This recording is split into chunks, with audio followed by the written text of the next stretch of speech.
क्या आपको पता है कि एक रॉकेट इंजन ही एक ऐसी मशीन है जो पृथ्वी के गुरुत्वाकर्षण से बचने के लिए पर्याप्त शक्तिशाली है? ये अद्भुत इंजन अलग अलग प्रकार के होते हैं। हर एक का अपना अलग तरीका होता है थ्रस्ट बनाने का, वो बल जो रॉकेट को ऊपर की ओर धकेलता है। इस एक्सप्लोरेशन में हम रॉकेट इंजनों की दुनिया में जाएंगे, 3 मुख्य प्रकारों पर ध्यान केंद्रित करते हुए, सॉलिड, लिक्विड और हाइब्रिड। हम उनके अंदरूनी कामकाज को उजागर करेंगे, उनके फायदे और नुकसान को तौलेंगे और देखेंगे कि कैसे उन्होंने मानवता के कुछ सबसे साहसी मिशनों को शक्ति दी है। रॉकेट साइंस के आकर्षक क्षेत्र में उतरते ही अपनी जिज्ञासा को जगाने के लिए तैयार हो जाइए। अपनी सीट बेल्ट बांध लीजिए, अंतरिक्ष यात्रियों, यह एक रोमांचक सवारी होने वाली है। रॉकेट इंजनों का जादू समझने के लिए हमें प्रोपेलेंट्स के बारे में बात करने की जरूरत है। ये वो खास चीजें हैं जो थ्रस्ट पैदा करती हैं। हर रॉकेट लॉन्च के पीछे प्रेरक शक्ति। प्रोपेलेंट्स को उस ईंधन के रूप में सोचें जो रॉकेट को बूम बनाता है, लेकिन इसमें बहुत अधिक विज्ञान शामिल है। एक रॉकेट प्रोपेलेंट के 2 प्रमुख घटक होते हैं, ईंधन और एक ऑक्सीडाइजर। ईंधन वह हिस्सा है जो जलता है, ऊर्जा छोड़ता है, लेकिन यहाँ एक पेंच है। आग को जलने के लिए ऑक्सीजन की आवश्यकता होती है और अंतरिक्ष में ऑक्सीजन नहीं होती है। यहीं पर ऑक्सीडाइजर आता है। यह अंतरिक्ष के निर्वात में भी ईंधन को जलने के लिए आवश्यक ऑक्सीजन प्रदान करता है। जब ईंधन और ऑक्सीडाइजर इंजन के दहन कक्ष में मिलते हैं और प्रज्वलित होते हैं, तो एक नियंत्रित विस्फोट होता है। यह गर्म, फैलती हुई गैसें बनाता है, जिन्हें रॉकेट के नोजल से तेज गति से बाहर निकाला जाता है, जिससे थ्रस्ट उत्पन्न होता है और रॉकेट विपरीत दिशा में उड़ता है। सॉलिड फ्यूल रॉकेट की दुनिया के घोड़े होते हैं। वे सबसे पुराने और सबसे सरल प्रकार के रॉकेट इंजन हैं, जो ईंधन और ऑक्सीडाइजर के एक ठोस मिश्रण पर निर्भर करते हैं, जो रॉकेट के अंदर कसकर भरा होता है। एक सॉलिड रॉकेट इंजन को एक विशाल पटाखे की तरह सोचें। एक बार प्रज्वलित होने के बाद ठोस प्रणोदक लगातार जलता है, एक शक्तिशाली थ्रस्ट पैदा करता है, जिसे आसानी से नियंत्रित या रोका नहीं जा सकता है। यह ठोस रॉकेट को विश्वसनीय और संभालने में अपेक्षाकृत आसान बनाता है, क्योंकि उन्हें अपने तरल ईंधन वाले समकक्षों की तरह जटिल पाइपिंग या पंप की आवश्यकता नहीं होती है। ठोस रॉकेट अक्सर बूस्टर के रूप में उपयोग किए जाते हैं, जो लिफ्ट ऑन ऑफ के दौरान बिजली का शुरुआती उछाल प्रदान करते हैं। उदाहरण के लिए, स्पेस शटल ने पृथ्वी के गुरुत्वाकर्षण को दूर करने में मदद करने के लिए अपने किनारों पर बंधे 2 विशाल ठोस रॉकेट बूस्टर का इस्तेमाल किया। शक्तिशाली होने पर ठोस रॉकेट की अपनी सीमाएं होती हैं। एक बार प्रज्वलित होने के बाद वे तब तक जलते हैं जब तक कि सभी प्रणोदक भस्म नहीं हो जाते। थ्रस्ट और अवधि पर सीमित नियंत्रण प्रदान करते हैं। उन मिशनों के लिए जिनमें सटीकता और नियंत्रण की आवश्यकता होती है, लिक्विड फ्यूल रॉकेट सर्वोच्च शासन करते हैं।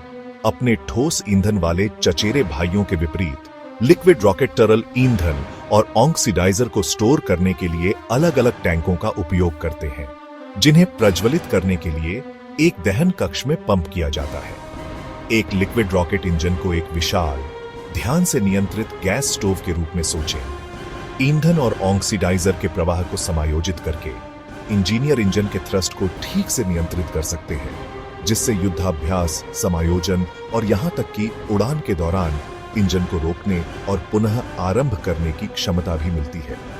लिक्विड रॉकेट इतिहास के कुछ सबसे प्रतिष्ठित रॉकेट को शक्ति प्रदान करते हैं, जिसमें शक्तिशाली सैटर्न V भी शामिल है, जो अंतरिक्ष यात्रियों को चंद्रमा तक ले गया। ठोस रॉकेट की तुलना में अधिक जटिल और महंगे होने पर लिक्विड रॉकेट बेजोड़ नियंत्रण और दक्षता प्रदान करते हैं, जिससे वे कई चरणों और सटीक युद्धाभ्यास की आवश्यकता वाले मिशनों के लिए आदर्श बन जाते हैं। सेक्शन 5 2 ईंधनों की कहानी। Hybrid rocket engine. सॉलिड और लिक्विड रॉकेट के बीच की खाई को पाटने वाले हाइब्रिड रॉकेट इंजन हैं। ये अभिनव इंजन ठोस ईंधन की सादगी को तरल प्रणोदकों की नियंत्रणीयता के साथ जोड़ते हैं। एक हाइब्रिड रॉकेट इंजन की कल्पना एक परिष्कृत एरोसोल स्प्रे कैन के साथ एक लाइटर के साथ करें। इस मामले में एक ठोस ईंधन, अक्सर रबर जैसी सामग्री, दहन कक्ष के भीतर रखी जाती है। एक तरल ऑक्सीडाइजर जैसे तरल ऑक्सीजन को तब कक्ष में इंजेक्ट किया जाता है जहां यह ईंधन के संपर्क में आने पर प्रज्वलित होता है। हाइब्रिड रॉकेट कई फायदे प्रदान करते हैं। वे आमतौर पर ठोस रॉकेट की तुलना में सुरक्षित होते हैं क्योंकि ईंधन और ऑक्सीडाइजर अलग से संग्रहित होते हैं। वे ठोस रॉकेट की तुलना में थ्रस्ट पर अधिक नियंत्रण प्रदान करते हैं क्योंकि तरल ऑक्सीडाइजर के प्रवाह को समायोजित किया जा सकता है। हालांकि हाइब्रिड तकनीक अभी भी विकास के अधीन है और स्थापित तरल रॉकेट इंजनों के प्रदर्शन और विश्वसनीयता से मेल खाने के लिए और प्रगति की आवश्यकता है। सेक्शन 6 रोजमर्रा का रॉकेट विज्ञान। साधारण उदाहरण जो हम सब समझ सकते हैं। रॉकेट विज्ञान जटिल लग सकता है, लेकिन हम रोजमर्रा के उदाहरणों का उपयोग करके बुनियादी सिद्धांतों को समझ सकते हैं। एक गुब्बारे को फुलाकर उसे छोड़ने की कल्पना करें। गुब्बारे से बाहर निकलने वाली हवा थ्रस्ट पैदा करती है, उसे आगे बढ़ाती है। यह वैसा ही है जैसे रॉकेट इंजन काम करता है। ठोस रॉकेट के लिए एक फुलझड़ी के बारे में सोचें। एक बार जब आप इसे जलाते हैं तो यह तब तक चमकता रहता है जब तक कि सारा ईंधन खत्म नहीं हो जाता। लिक्विड रॉकेट कार के इंजन की तरह होते हैं, जहां आप ईंधन और हवा के मिश्रण को एडजस्ट करके गति को नियंत्रित कर सकते हैं। हाइब्रिड रॉकेट उन टॉय कारों की तरह होते हैं जो बिजली के लिए संपीड़ित हवा का उपयोग करती हैं। आप कार में हवा पंप करते हैं और जब आप इसे छोड़ते हैं तो संपीड़ित हवा बाहर निकलती है, कार को आगे बढ़ाती है। सेक्शन 7 आकाश के दिग्गज प्रसिद्ध रॉकेट और उनके इंजन। पूरे इतिहास में अनगिनत रॉकेटों ने आसमान की शोभा बढ़ाई है। प्रत्येक इन अविश्वसनीय इंजनों द्वारा संचालित है। सबसे प्रसिद्ध उदाहरणों में से एक नासा का सैटर्न 5 रॉकेट है, एक विशालकाय बेहेमोथ जिसने अपोलो मिशन को चंद्रमा पर लॉन्च करने के लिए शक्तिशाली तरल ईंधन इंजनों का उपयोग किया था। एक और उल्लेखनीय उदाहरण स्पेसएक्स का फाल्कन 9 रॉकेट है, जो आधुनिक इंजीनियरिंग का एक चमत्कार है जो अपनी पूर्ण प्रयोज्यता के लिए तरल ईंधन इंजनों पर निर्भर करता है। अपने इंजनों को सटीक रूप से नियंत्रित करके फाल्कन 9 अपने पेलोड को कक्षा में पहुंचाने के बाद लंबवत रूप से उतर सकता है और अधिक टिकाऊ और लागत प्रभावी अंतरिक्ष अन्वेषण का मार्ग प्रशस्त कर सकता है। ये उन कई रॉकेटों के कुछ उदाहरण हैं जिन्होंने हमारी कल्पनाओं पर कब्जा कर लिया है और मानव सरलता की सीमाओं को आगे बढ़ाया है। प्रत्येक सफल प्रक्षेपण रॉकेट इंजनों की शक्ति और बहुमुखी प्रतिभा का प्रमाण है, जो ब्रह्मांड की हमारी खोज के पीछे प्रेरक शक्ति है। सेक्शन 8 प्रणोदन का भविष्य रासायनिक रॉकेट से परे। जैसे जैसे हम अंतरिक्ष में आगे बढ़ते हैं, वैज्ञानिक और इंजीनियर हमारे अंतरिक्ष यान को आगे बढ़ाने के लिए लगातार नए और नए तरीकों की खोज कर रहे हैं। जबकि रासायनिक रॉकेटों ने हमारी अच्छी सेवा की है, उनकी सीमाएं हैं, खासकर लंबी अवधि के मिशनों और अंतरतारकीय यात्रा के लिए।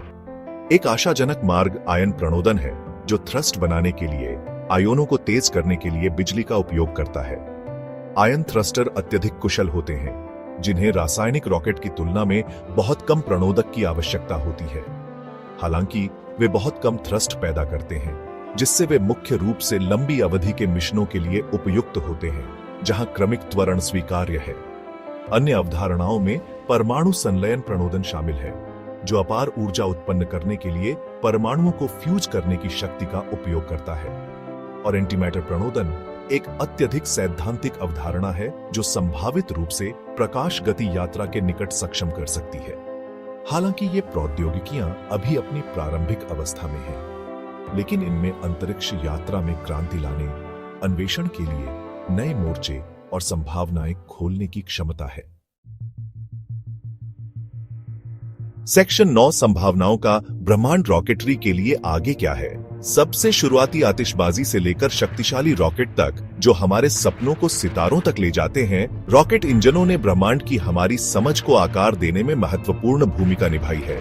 जैसे जैसे हम अंतरिक्ष अन्वेषण की सीमाओं को आगे बढ़ाते रहेंगे, अधिक शक्तिशाली, कुशल और टिकाऊ प्रणोदन प्रणालियों की खोज नवाचार को गति देती रहेगी। शायद एक दिन हम अपने सौर मंडल से आगे निकल जाएंगे, ऐसे इंजनों द्वारा संचालित जो भौतिकी की हमारी वर्तमान समझ को धता बताते हैं। तब तक एक रॉकेट इंजन की गर्जना हमेशा मानवता की अन्वेषण की अदम्य भावना और ज्ञान की हमारी अतृप्त प्यास का प्रतीक होगी। तो अगली बार जब आप रात के आकाश की ओर देखें तो इस पर विचार करें, सितारों के बीच कौन सी नई खोजें और रोमांच हमारा इंतजार कर रहे हैं और कौन सी अविश्वसनीय मशीनें हमें वहां ले जाएंगी।